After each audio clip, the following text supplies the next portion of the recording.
Welcome to FP&A Fast Track, your source for FP&A resources to put your career on the fast track. Welcome, everybody. We got another great episode for you here today.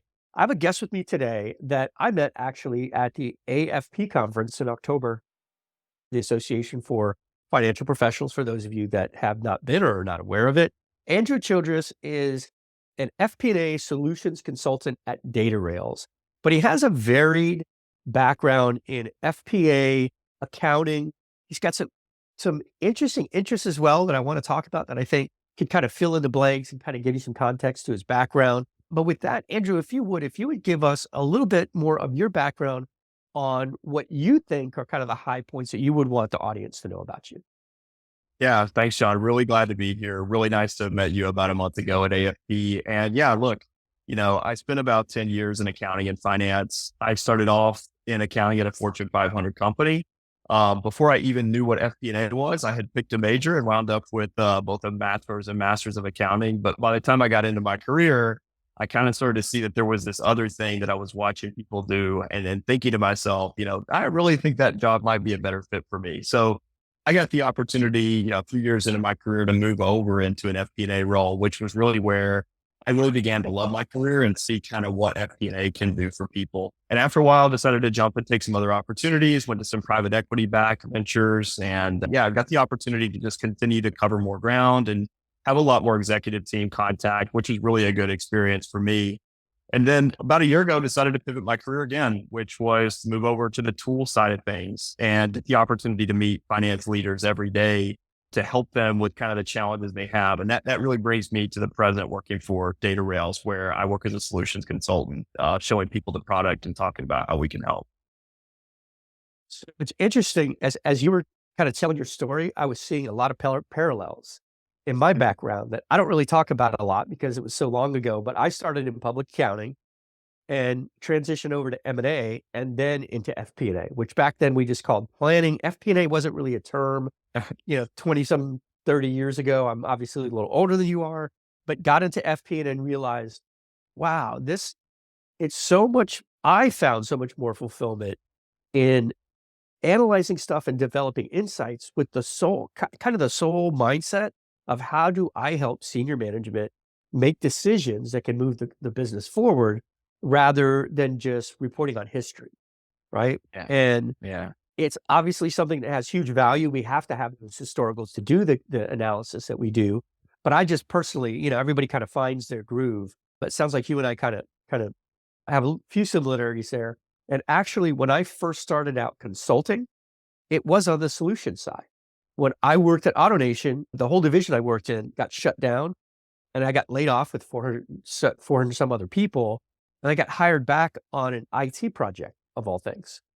And it was basically helping CFOs at remote locations implement sort of an in-between middleware app to report daily data back to headquarters. So it's really interesting. The first company I worked at, they had a really interesting accounting group. And to this day, I think really we had some best in class processes that I really look back on and drew inspiration on through my career. But we actually had a group that we called functional accounting. And the whole purpose of that group was to be like an accounting business partner to the functions of the business. So I came in and had, I believe, HR and IT in the beginning. And I probably never told this story, but probably one of the first couple of weeks, I was probably 22 at the time, my phone rings and it's the head of HR. And I just got into this role and she asked me, we've been getting these reports. I think it's time we redesign these. And I, not knowing what to say, just kind of say, yeah, I'd love to come in and see how we can help. Hang the phone up. She sent an email to my boss and several others. And it wasn't long before my boss walked over and said, did you just commit to redoing all the reports that we're sending out? And I felt that no wasn't the right answer in that case. So yes was, and that was the beginning of really doing that. But all kidding aside, I mean, that was what I loved about that role. And there was a strong connection to building that FP&A mindset because my business partners were the head of HR. They were the head of IT, and getting a chance to work with them, explain their budget, give them that reporting package every month. That was really that partnership mindset that I grew early in my career that really has guided me the whole time. Yeah, it's really, it's an it's an interesting area of finance that I think if more people got exposure to it, FP&A would have a really easy time recruiting people. But, some people they just don't have the exposure to it. So I want to ask you a few questions before we roll into some other stuff here. One of the first ones that I was curious about is what is something I'm always fascinated by contrarian views because I consider Mhm. myself kind of open-minded, but at the same time, a little bit stubborn, right? So I'm kind of curious, do you have any views that you have on the use of visuals in FP&A that most people would consider contrarian?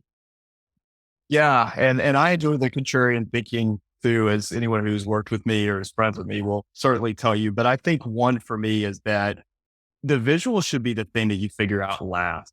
I think there's such a temptation at times to, when you come into a role, want to crank out a new dashboard, want to crank out new charts and graphs that wow somebody. And you may get that wow factor, but at the end of the day, if it's not being built up with good, insightful data backing it, then the charts and graphs really don't do anything for you, right? So I'm a big believer that really the beginning part of a role in FP&A, you really need to make sure that you have the data in order. I don't think that's a contrarian view, but I think the contrarian part is really do that charting and graphing and visualization step at the end of your ramp up in a role.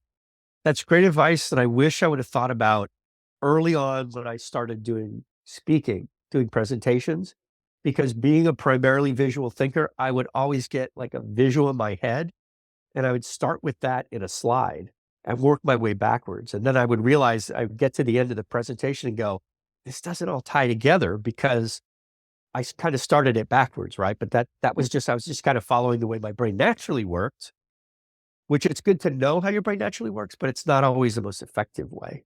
Right. So, what is something actionable that you could suggest to FP&A professionals to think about implementing related to the use of structure in preparing reports, presentations, analysis, any of that stuff? Because I feel really strongly, especially for myself, structure in my work is sort of a cornerstone for me.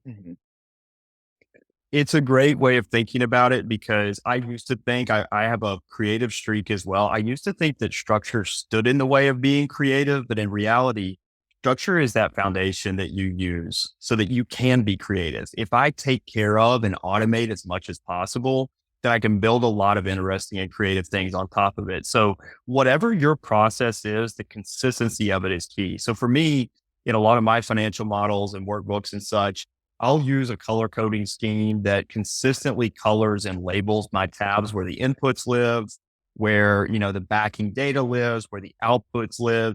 It's really that discipline and that structure that you have that can really free you up to do, as I always say, more of the fun stuff. Because if I spend all my time, I want to reduce the tax and the cognitive load of every single thing I'm doing, right? So that if I give myself enough headspace, I can really focus on throwing my brain power at the stuff that matters. Yeah, it reminds me, I saw a post on LinkedIn today where someone was kind of hating a little on AI, basically saying that, AI is not going to replace FP&A professionals because it's our insights that makes us valuable.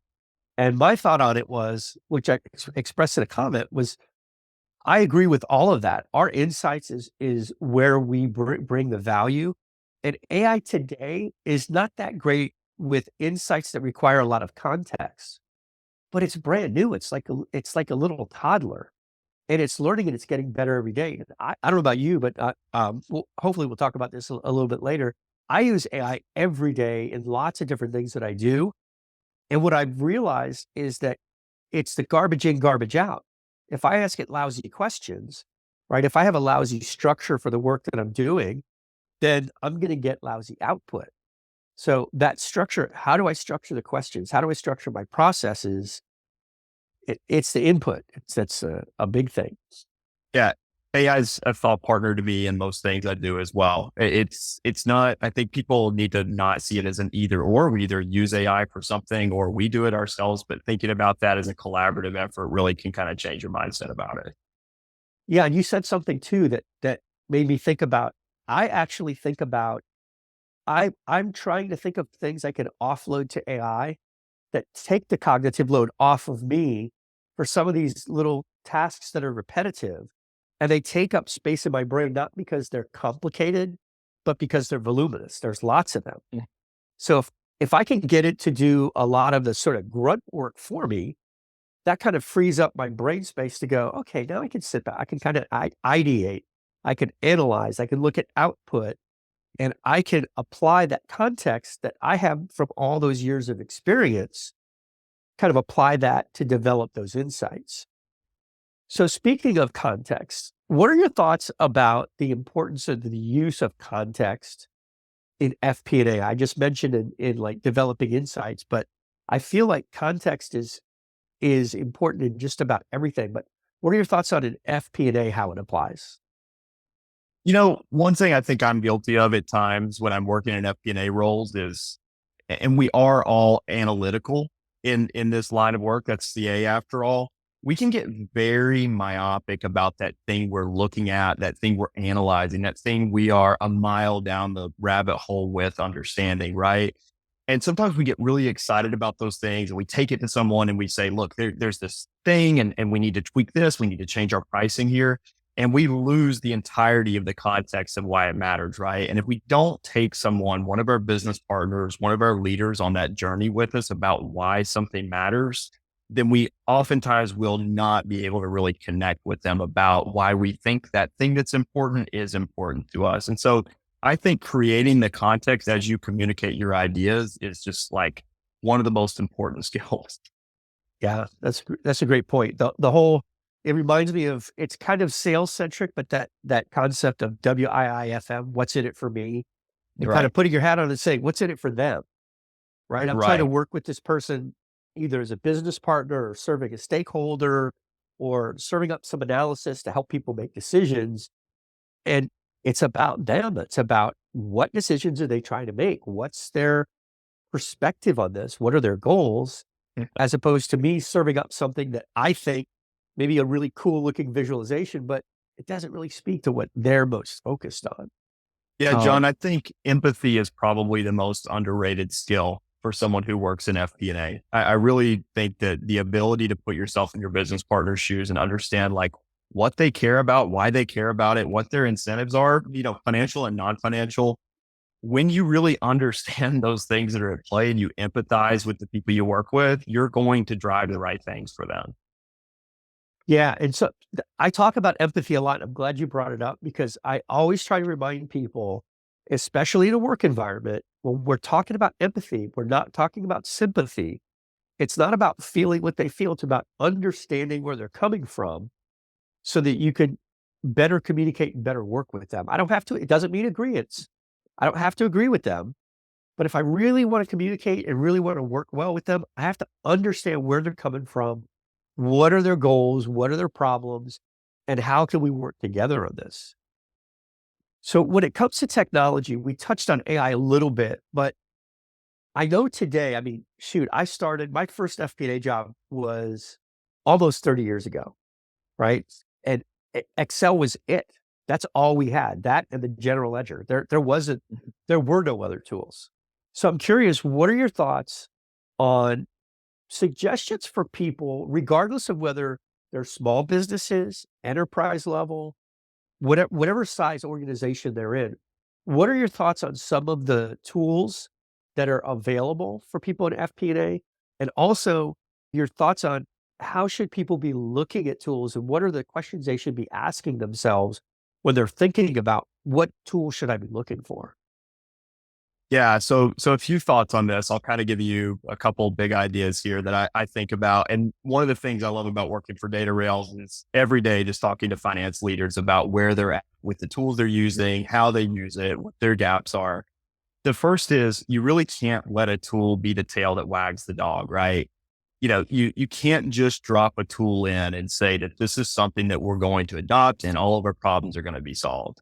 If you don't have your back office processes worked out and you don't have those processes defined and you've gone through the journey of getting better at them and the work is consistently done, entries are consistently logged, tools will not solve that for you. And no matter what the tool Yep. is, no matter how good it is, outdated processes and poorly working processes, there is not a tool good enough to overcome those things. So that's certainly one of them for me.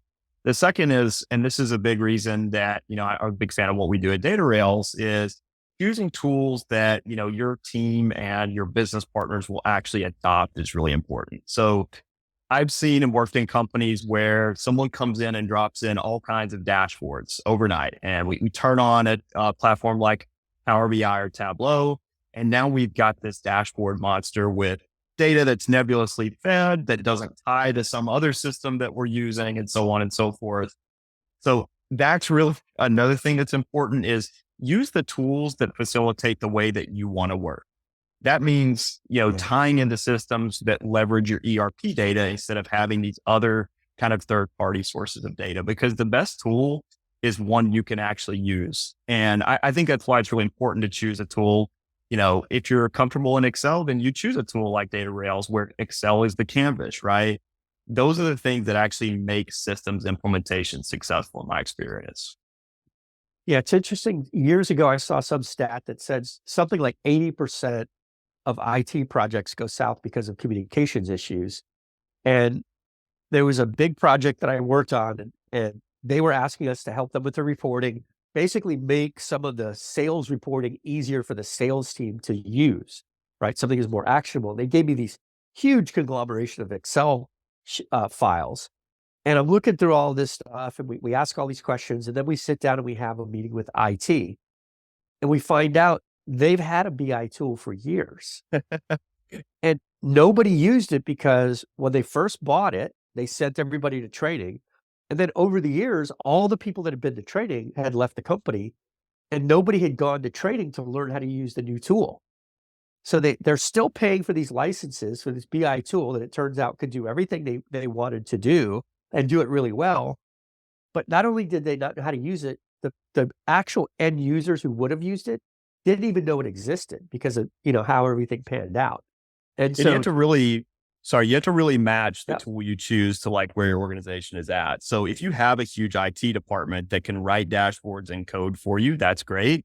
Again, like in contrast, like our approach at Data Rails is the dashboards are drag and drop, and they use that same set of data that you've piped in from your ERPs and other tools. So really kind of like taking an honest assessment of your company, what your capabilities are, and then choosing, the tools that match. That's really, really crucial. and you touched on something too, SOPs, right? What kind of changes have you seen in SOPs over the years in different areas, from financial reporting to analysis, FP&A software? Because when I think back of my early days, I almost feel like I don't know if I would even be comfortable jumping back into an FP&A team in an enterprise level company like I used to work at, because not just the processes and technology, but a lot of the procedures are different. What are your thoughts on what you've seen in changes in SOPs over the years? I think that they're getting more robust because you know, tech and software is making so much progress in every vertical that you're able to work upstream and get, better outputs and inputs from other systems. So an example is like these days, almost all payrolls platforms have that direct integration with an ERP, right? So now there's a lot less, hopefully for most people, manual payroll accounting. There's something that's getting fired off from a system into the ERP. So when I think about how processes and procedures are different today, I think that technology push in every function of a business now is only a benefactor to finance. Have you seen something that I'm working a lot more with for my business and for clients that I'm working with, is using AI to help not just create the SOPs, but document and communicate the SOPs. Have you seen any companies that you worked with, or even the company that you work at, using AI in that way with SOPs? Yeah, I think not so much with AI and SOPs. I don't have as much visibility to those types of things, but AI is certainly finding its way into every product. And I think, for us, we've got now FP&A Genius, which is a chat bot that allows you to chat about your data on top of Data Rails to actually, as opposed to putting that into an open large language model where, maybe your data leaks or there's hallucinations about it, it's built on top of your data securely. So I think AI, meeting more and more buyers for whom that is a key question in their RFP process, it's only going to increase. Buyers now are really savvy about saying, what are you doing with AI? Because they're getting asked about it by their leadership teams. Yeah, I saw, I don't know if you're familiar with Tom Bilyeu, but Tom Bilyeu Mhm. was Yep. one of the guys that started Quest Nutrition and then had, I think a multi-billion-dollar exit, and now he's got all kinds of other stuff going on. But I saw him in an interview talk about how his policy now with AI is every employee needs to be able to answer the question, either how are you using AI to do your job better and more efficiently?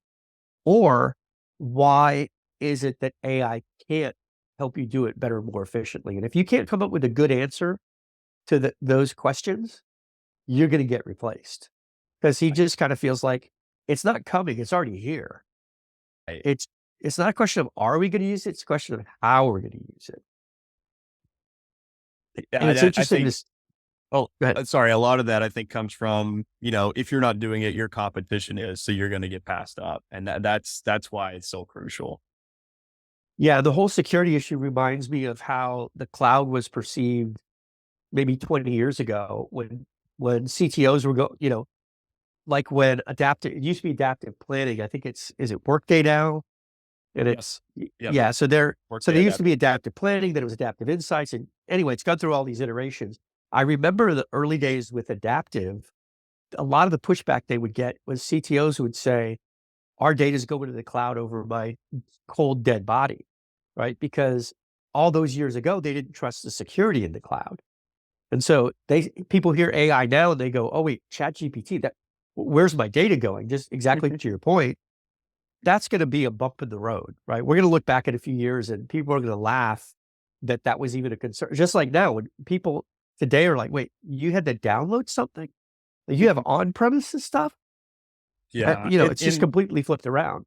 Unless you've got a computer sitting in the corner of your house where you run your own email server, you've already trusted a tremendous amount of data to the cloud, for example. And again, all of these companies have, tools and analysis that sit on top. I mean, the ads you get are already happening, and it's not really different with AI, but to the extent you can use tools that kind of segment off and cordon off your data in a way that keeps it private, those are the types of things buyers and savvy users are looking for sure. I've actually started seeing smaller companies now touting that as a benefit, that your data is private with us. We're not feeding it into chat GPT, right? This is our own AI, and this is a huge benefit for you for security reasons. And I'm kind of like, yeah, I'm a pretty small company. I'm a solopreneur. I kind of want the 10-ton gorilla right now. I want Yeah. the guys that are out in front of the pack that have kind of got most of this stuff, or they at least have the horsepower to figure out the big Sure. problems that are going to come. All right, so we talked about some of the tech stuff that I wanted to talk about. I want to throw a couple of questions at you. Are you in Nashville right now? No, I'm not. So this is a great question. I started an adventure earlier this year in August to actually kind of just fully work remotely. So one great thing about Data Rails really embrace remote work for many roles, and so I've been kind of traveling and working remotely from a variety of places. So the last place I lived full time was Nashville, but these days it's kind of renting short term rentals a month at a time and enjoying all that comes R- with that. What gave you that idea, dude? That sounds like so much fun, but that's very unconventional, or less unconventional than it used to be, I guess. But what got you to think, hey, I want to try this? Yeah, I think for me, it was really just realizing there were so many places that I hadn't been that I wanted to go check out and see what it would be like to, live and experience that place. But I think as well, I guess one of my life philosophies is this is that, you can go on one or two really good vacations a year. You can have just a workaholic life where you don't do anything, but then a week or two a year, you really cut loose and have a good time. And I think my mindset's really quite different. I think trying to raise your average day as much as possible and make every day as good as it can be. For me, what that meant was exploring and traveling and constantly being in new places. And photography is one of my big hobbies. So the chance to go out and photograph these different places and build up my photo library of the places I stay is just this is really, for me at least, this is the life that really makes the most sense and something I enjoy. It's obviously not feasible for everyone, but for me, I feel like it's the perfect fit. So tell me about your background, because before we started rolling here, you told me a little bit about it, but I think you can make people a little bit jealous. Tell me a little bit about that background and how it picked up in you. Yeah, so John, you and I got the chance to meet in San Diego, obviously, and I was looking for a place to go after San Diego, and I happened to notice there were some relatively inexpensive flights from San Diego down to Cabo, so I decided to go check out Cabo for the first time, and this is the marina at Cabo. So this is a photo from my collection just that I shot while I was there. So that was kind of part of the nomad journey as well. Sweet. Let's go back to Nashville for a second. I've Yeah. only been to Nashville a few times, but the last time I was there, the crew that I was with was like, we got to go to Hattie B's. We got to get our hot chicken. Have you tried the shut the cluck up at Hattie B's? I have. I've had quite a bit of great hot chicken, and there's a place in Nashville. I guess my favorite place is Bolton's, where you can get hot chicken or hot fish, and I'm kind of a big hot fish guy, so that's a What's the good name of one it? too. Bolton's, Boltons, highly recommended. It is Bolton's. Okay. Is it Bolton's hot chicken or just Bolton's? I've only ever heard it called Bolton's, but maybe Bolton's. maybe Okay. there's a bit more to it. Okay. Cool. Well, maybe we'll have to go there if we both end up going to the AFP conference next year, because that's going to be in Nashville. Yeah, absolutely. I'm looking at spending some time out there that month already. And yeah, listen, Nashville's a great city. I grew up in East Tennessee. I would say it's kind of a default for where people move after college. You kind of move to the middle of the state. So a lot of my close friends I grew up with live there. Always, I lived there a little over 2 years, great experience. And I'll tell you, just the local music and everything will just blow you away. The worst music you've heard, somewhere in a bar in the basement in Nashville is the best music you've heard anywhere else. So it's a Yeah. pretty unique experience. Yeah. The time before last that I was there on business. I was doing a seminar and I stayed at a Holiday Inn, just, not a fancy Yeah. place, obviously, but it was the Holiday Inn right behind the Vanderbilt Stadium. Yeah. And I remember when I checked in, there was already a band playing. And I was like, this is awesome. Like random Holiday Inn. And there's like a house band that was pretty killer. And I still to this day, I'm scratching my head trying to remember there was a restaurant across the street that was really good. And I can't remember the name of the darn thing. Yeah. I'll figure it out eventually. It's a funny thing when you're there. If you don't, you meet a lot of people who are really good at what they do that don't work in music, but then you find out they're even better at music than they are at the thing that you see them being really good at. And I'll tell you, there's a brewery out in Nashville. It's a perfect example of this. This guy makes just this incredible aged beer. And I get to talking to him one day and he's telling me, yeah, I'm only ever here when I'm not on tour. And I said, on tour, this isn't your whole thing? And he goes, no, I'm actually Darius Rucker's sound engineer. So as good as Gee. he is at that, he's even better at something else.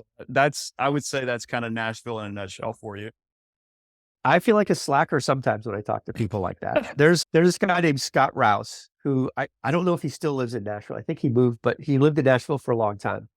He's one of the four guys on this YouTube channel that I love called the Behavior Panel.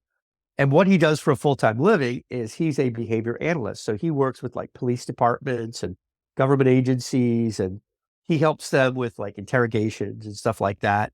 But he's got several Grammy Awards. He was a music producer. And I've heard him tell these oddball stories here and there about this previous life that he had when he was a music producer. I'm like, how is it possible for someone to be top of the food chain at two completely different things that seem totally unrelated? It makes me feel like, man, what am I doing with my life that I haven't gotten to that level?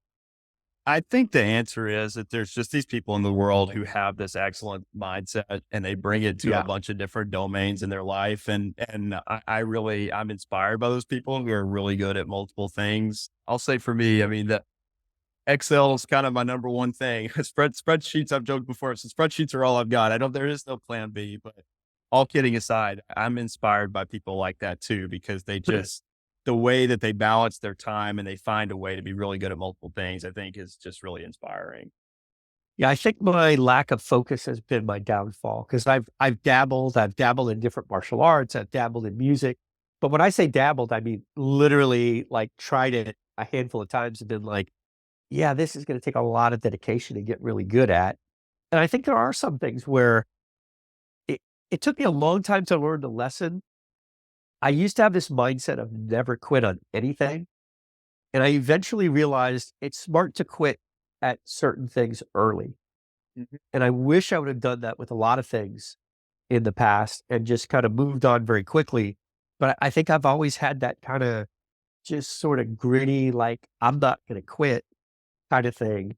But it's also been like one of the best things It's in tough to know because on one hand, you press through something that you don't enjoy and you get good at it and you say, that was just the price of admission. And then on the other hand, yeah. sometimes you kind of draw things out and then you look back and say, look, I wasted my time. I should have moved on to something that's a better fit. And I think, for me, one of the things I've really tried to cultivate is just following intuition and really trying to listen to myself Yeah. about what the difference is between those two. There are some things that it's worth putting your head down and grinding through. And then there's some things that when you're hitting that much resistance, you're getting some feedback signals that you might just not be in the right place at the right time. And I think Yeah. the hard part is training yourself to listen to yourself on that.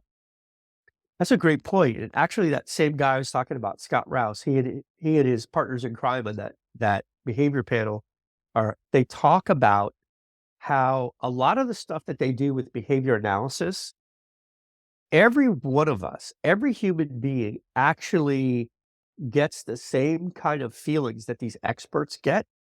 The difference is the experts have the language to put on it to say, I see this person doing X. That means this, and I know that there's a pattern here, right? And they're developing some insights from that. But because they have the language to explain it and they understand the science behind it, they follow it. Whereas something we call intuition, we don't have the language to put on it, and we can't pin down the logic that's undergirding it.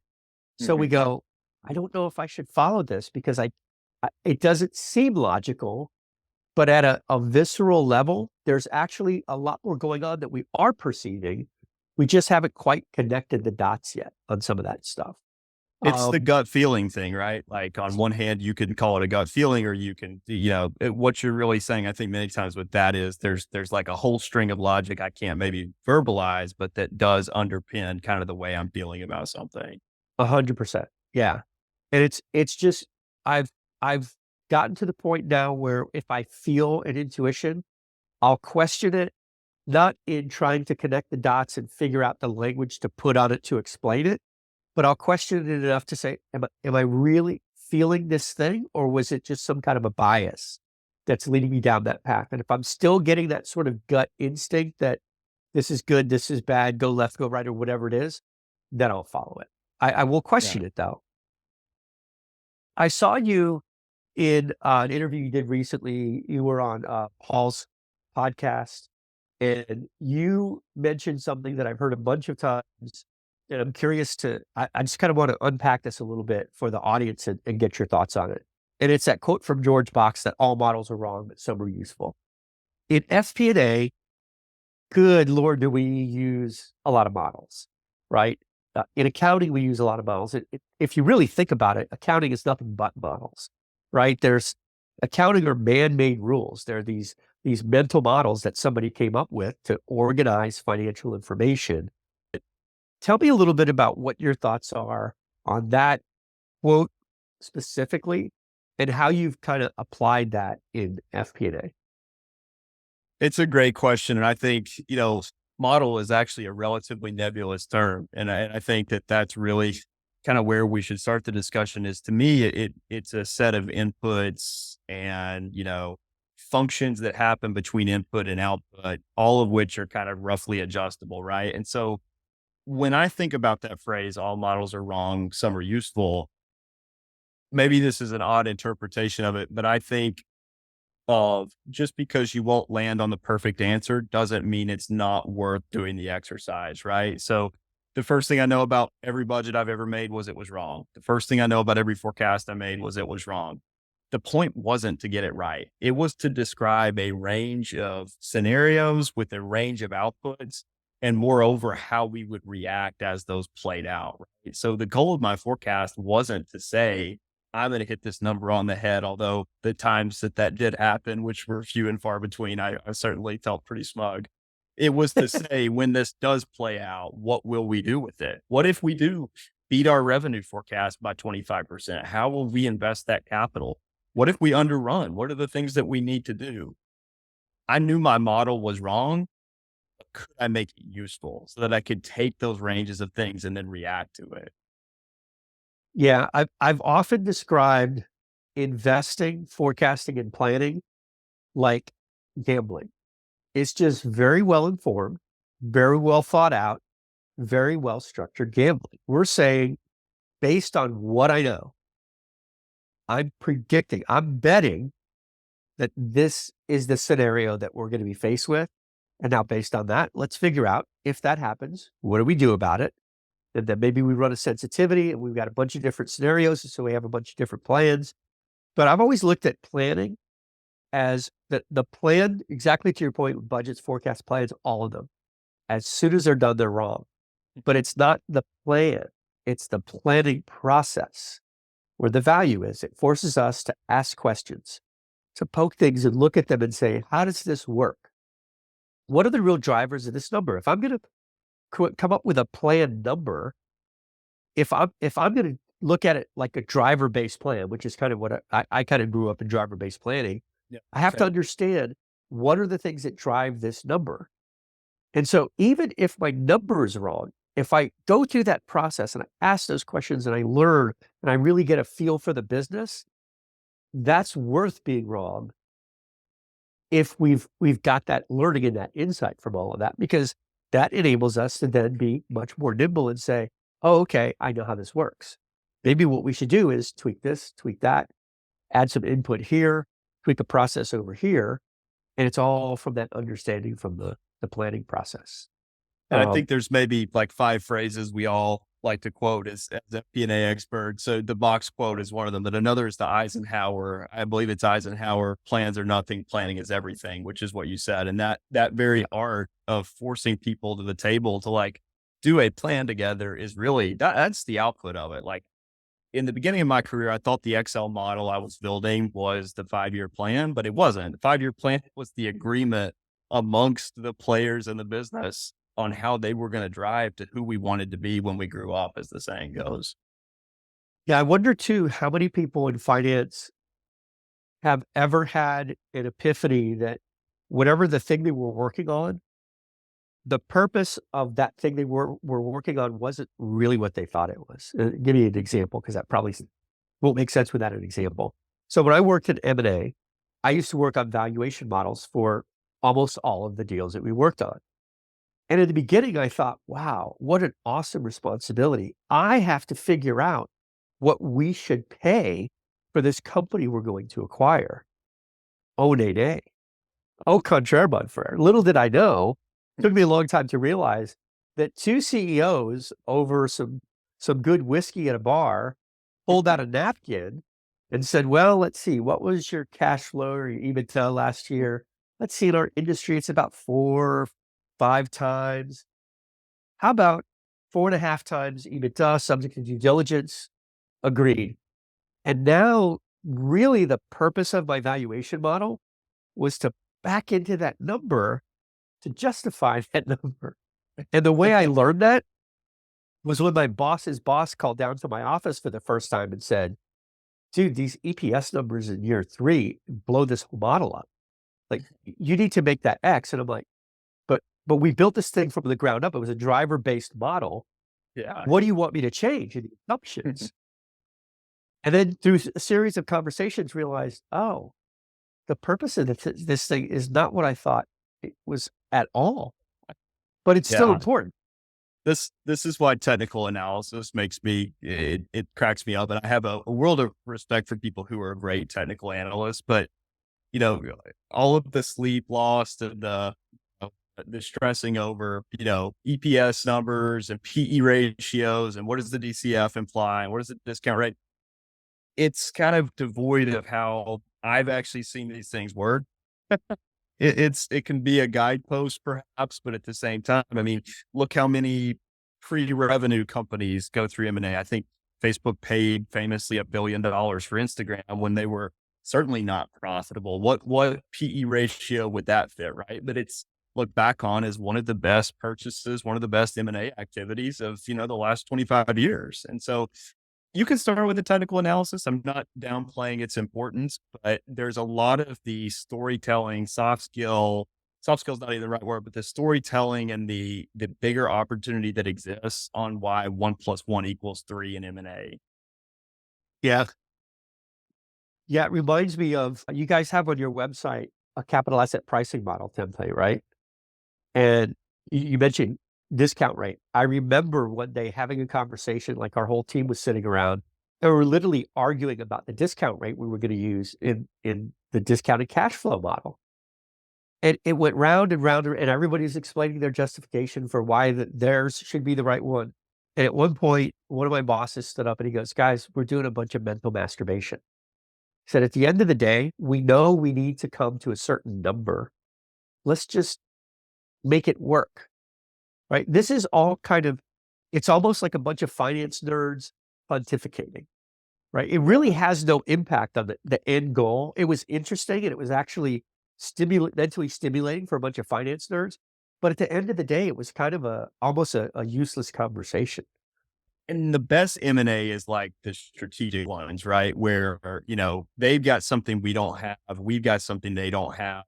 Again, that doesn't necessarily show up in a discount rate, right? But it does show up when, look, they make all these products that are targeted at this market segment. We already have a great go-to-market plan that goes into that market segment. We'll be able to bolt on their products and offer them to our existing customers. That just doesn't show up in those types of highly technical analyses. And I do think M&A finance is where, like, a lot of times a lot more of a business partnering mindset's really needed, because it helps you see that bigger portfolio of ideas of why an acquisition could make sense. Yeah, I think it really matters what the end goal is for the M&A, right? So many years ago, I worked at Blockbuster when we were growing like wildfire. And we were growing from buying mom and pop video stores and just rolling them up. We'd buy the store, and a couple days later, they'd have a Blockbuster sign out front. We'd change all their SOPs, and the profits would go up, and we had the brand and all that good stuff. But then we did some of the bigger, more strategic deals where it wasn't about just adding more locations. It was, let's get into music, let's get into producing movies, let's get into distribution, things that were completely outside of the core business. Where, to your point that you were just making, yeah, now it is a lot more about the business partnering and the synergies and how does all that stuff work, where just the raw numbers don't tell the whole story. Yeah. I'll bet those mom and pop video stores didn't care much for PE ratios when you were telling them what their store was worth, right? Most of them didn't understand valuation. And we didn't pay cash for anything back then. We were buying everything with stock. But what I think made it easy was every deal looked the same for the small mom and pop stores. The deal was pretty simple. We're not going to give you a bag of cash, but we're going to give you a boatload of stock. And then we do the dog and pony show on what the stock's done and the track record of the senior management. We sell them on the dream that this thing's going to the moon, right? Just hit your little red wagon to us and you're golden. And oh, by the way, we're going to buy your store, then turn around and hire you back as the GM of this store with a 6-figure salary, like 30 years ago, really good money. And you're going to have a contract. So you're going to make probably close to what you were making before. Plus you got a bunch of stock. Plus now you're part of this bigger, it was like this whole, so Yeah. to them, for a lot of them, unless they just loved running a video store, it was a really good deal. Yeah. Uh, Yeah. That's really compelling. But that leads me to something that I'm curious to get your thoughts on. So you touched on something that reminded me about just decision making in general. And I like to use Blockbuster actually as an example because I forget what the year was, but Google had the opportunity to buy Blockbuster at one point and passed on it. Blockbuster had the opportunity to buy Netflix at one point for just a few $1,000,000, and they literally laughed the Netflix guys out of the room, right? And now, of course, they've gone the way of dinosaurs, Blockbuster has. And it makes me think about, there's a book that I read called Thinking in Bets by Annie Duke. And Annie Duke was a PhD student studying neuroscience, I believe. And then her husband got a job across the country. She took a sabbatical. While she was on sabbatical, her brother, who was a professional poker player, said, you should you should learn poker. I think you'd be good at it. So he teaches her poker and she becomes this champion poker player, makes millions of dollars at poker, and then decides to write a book called Thinking in Bets because she realized the decision making in poker is not that different from the decision making in business. And the whole book is about thinking about decisions like bets. We have certain information that we have that's known. There's certain information that is unknown, but we know it's out there, right? Like, for example, we might know that there's a price of some good, but we don't know what the price is. And then there's unknown unknowns, right? Something out there, these black swans that we don't know about. Unknowable. The unknowable stuff. And I always like to ask people, how do you measure the goodness of a decision? How do you decide that was a good decision or a bad decision? How would you answer that, just out of curiosity? Well, wow, that's a really deep and philosophical question. I can only give you one answer to the contrary, which is a way of saying I know how not to judge it, which is on just the outcome, right? So I think the biggest trap you can have is always judging what happens. Yeah, the goodness of my decision, I will measure it by how well things turn out. And in fact, that's really not how things work. And my foray into sales has really taught me that you really just have to go through your process and trust how you kind of share the product with the customer, get to know their needs. They might or might not make a decision that aligns with what you hope they will. But if you follow your process enough times and you really follow your craft, then usually things have a way of working out on a long enough timeline. But looking at each individual outcome and torturing yourself with what you should have done instead, I have found that one, it was a very bad habit of mine, both personally and professionally. I think as time goes on, more detaching a little bit of like measuring and judging yourself by the outcome is one of the most important things you can do because luck is a real thing and there are Yeah. always unknown unknowns. And if you solely decide who you are based on how those probabilistic things play out, you're going to form the wrong opinion of yourself. Yeah. Most of the time when I ask that question, especially FP&A folks, I very quickly get results as an answer. And then I'll throw back at them and, this is not my brain coming up with this stuff. I'm not a PhD in this stuff, but Annie Duke talks about this in her book. Think about the example of drunk driving, right? I think any rational person could agree driving while you're drunk, bad idea, right? Bad decision. But if I were to use that logic of judging a decision based on the results, if I got drunk, drove home, got home safely, woke up the next day, got through my hangover and everything was good. Nobody got hurt. Everything was good. You might conclude from that, based on that logic, you made a good decision. But everybody would agree it was a bad decision. So how do we reconcile that, right? And obviously there's a lot more to it. It's a lot more complicated. She wrote a whole book. She's a doggone PhD in this stuff. But the whole point being, before I started reading that book, I never realized I don't really have any good processes for making decisions. And I think if you think about it, and I've asked a lot of people this question, I've been surprised at how many extremely intelligent people have never really given that much thought into how do I make a decision. And it's taken me down a rabbit hole on reading and courses and stuff like that. So Yeah. And I think this goes back to what we talked about earlier about models, right? So a decision making model, right? I'm going to follow my process of how I think about things. Here's the inputs I'm going to use. Here's the outputs, the range of outputs I'll come to. And again, your mental models, your decision making models are how you can guide that too. And you have to decide what your inputs are. You have to decide what things you're going to consider. Maybe it's, counsel from friends and family. Maybe it's, it is any range of that based on the scenario. But following that model can help you approach decision making more, I think, rationally. yeah, I think one thing that people ignore a lot too is the emotional part of it. Um, that, and I forget who it was. I was watching a podcast and the guy asking the question lived in Texas and the guest lived in New York. And they got to talking about the cost of living in New York.